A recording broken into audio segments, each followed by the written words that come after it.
नमस्कार दोस्तों, एक सीधी और सिंपल बात है कि जहां दमन होगा, जोर जबरदस्ती से काम लिया जाएगा, लोगों के ऊपर चीज़ें थोपी जाएंगी, वहाँ विरोध भी होगा और बगावत भी होगी। और ऐसे ही एक बगावत शुरू हो चुकी है ईरान में, जहाँ की सैकड़ों हजारों महिलाओं ने अपना हिजाब उतार फेंका है, उसमें आग लगा दी है और यहाँ तक कि बहुत सारी महिलाओं ने अपने बाल भी कटवा लिए हैं।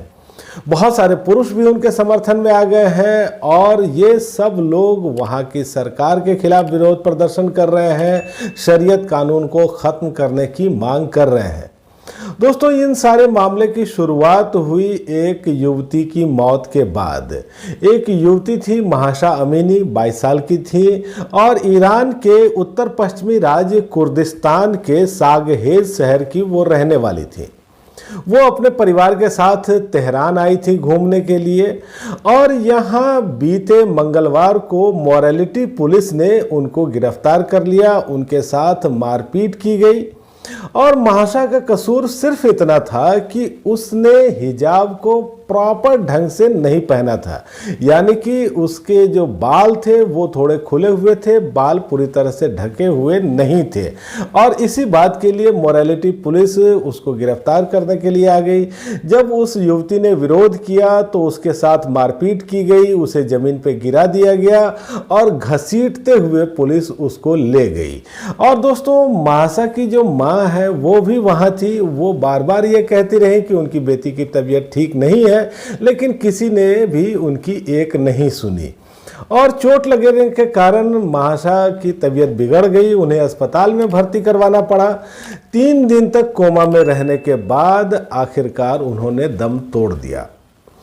दोस्तों, आपको ये बता दूं कि ईरान में 1979 में एक इस्लामिक रेवोल्यूशन हुआ था और उसके बाद से ही ईरान को एक इस्लामिक राष्ट्र घोषित किया गया था और वहाँ शरिया पर आधारित कानून को लागू किया गया था।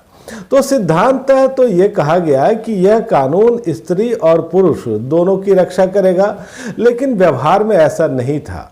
महिलाओं को बहुत कम अधिकार दिए गए और उनके ऊपर बहुत सारी बंदिशें भी लगाई गई और इन्हीं बंदिशों में से एक है ड्रेस कोड। अब देखिए, ये जो ड्रेस कोड है ये पुरुष और महिलाओं दोनों के लिए है, लेकिन पुरुष के लिए केवल एक मामूली बात है कि उसे टखने तक की पैंट पहननी पड़ेगी और पूरी बाजू की यानी कि फुल स्लीव शर्ट उसको पहननी पड़ेगी। लेकिन महिलाओं के लिए कई सारे प्रतिबंध लगाए गए, कड़े प्रतिबंध लगाए गए और इनमें कई चीज़ें शामिल हैं, जैसे कि कोई महिला तंग कपड़े नहीं पहन सकती, घर से बाहर निकलने पर या किसी सार्वजनिक स्थान पर जाने पर उसे हिजाब पहनना ही होगा। हिजाब जो है वो काफ़ी ढीला ढाला होना चाहिए। महिलाओं के बाल पूरी तरह से ढके होने चाहिए और इसके लिए महिलाओं को स्कार्फ पहनना चाहिए और बिना इजाज़त इस स्कार्फ को उतारना भी नहीं चाहिए। 7 साल या उससे अधिक उम्र की जो भी महिला है उसके लिए ये सारे कानून एकदम ही आवश्यक है, हर हाल में उसका पालन करना ही होगा। यहाँ तक कि ईरान में खिलाड़ियों को भी इस ड्रेस कोड से छूट नहीं दी गई है। तो दोस्तों, हुआ ये कि महाशा अमीनी की मौत के बाद लोगों का गुस्सा भड़क उठा, विरोध प्रदर्शनों का सिलसिला शुरू हो गया।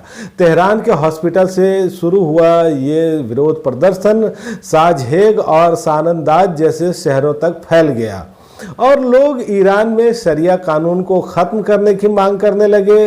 ये भी मांग करने लगे कि ईरान के सर्वोच्च नेता अयातुल्ला खामनेई को भी हटा दिया जाए। कई स्थानों पर दोस्तों लोगों ने पुलिस के सामने ही अपना हिजाब उतार फेंका। बहुत सारी महिलाओं ने हिजाब में आग लगा दी, अपने बाल काट दिए और इन सब की वीडियो बना करके सोशल मीडिया पर भी पोस्ट की। और दोस्तों, सोशल मीडिया पर भी इसको लेकर के एक बहस छिड़ गई। जस्टिस फॉर महाशा हैशटैग के साथ लाखों ट्वीट्स किए गए। ईरान के जो बुद्धिजीवी वर्ग हैं उनमें बहुत सारे लोग इस विरोध प्रदर्शन में शामिल भी हुए, बहुत सारे लोगों ने इसका समर्थन भी किया, चाहे वो फिल्म मेकर्स हो या खिलाड़ी हो या अभिनेता हो, कोई पॉलिटिकल हस्ती हो या फिर कोई धार्मिक हस्ती। बहुत सारे लोग इसके खिलाफ अब आवाज़ उठाने लगे हैं। हालांकि दोस्तों कुछ जगहों पर यह भी समाचार है कि प्रदर्शनकारियों पर बल प्रयोग किया गया, गोलीबारी भी की गई। और बढ़ते विरोध प्रदर्शन को देखते हुए ईरान के राष्ट्रपति इब्राहिम रईसी ने घटना की जांच के आदेश दिए हैं। उन्होंने महाशा के परिवार वालों से यह कहा है कि इस घटना की जांच की जाएगी और दोषियों को दंडित किया जाएगा। लेकिन इस घटना ने एक नई ही बहस को जन्म दे दिया है और पूरे विश्व में अब ईरान के ड्रेस कोड को लेकर के बात होने लगी है।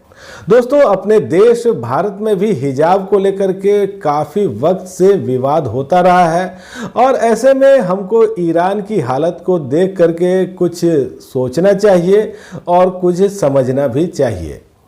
तो दोस्तों ईरान के बारे में आज इतनी ही बात। अगर आप ईरान के शरिया कानून के बारे में विस्तार से जानना चाहते हैं तो मुझे कमेंट करके बताइएगा, मैं ज़रूर ही उसकी एक वीडियो पोस्ट करूंगा।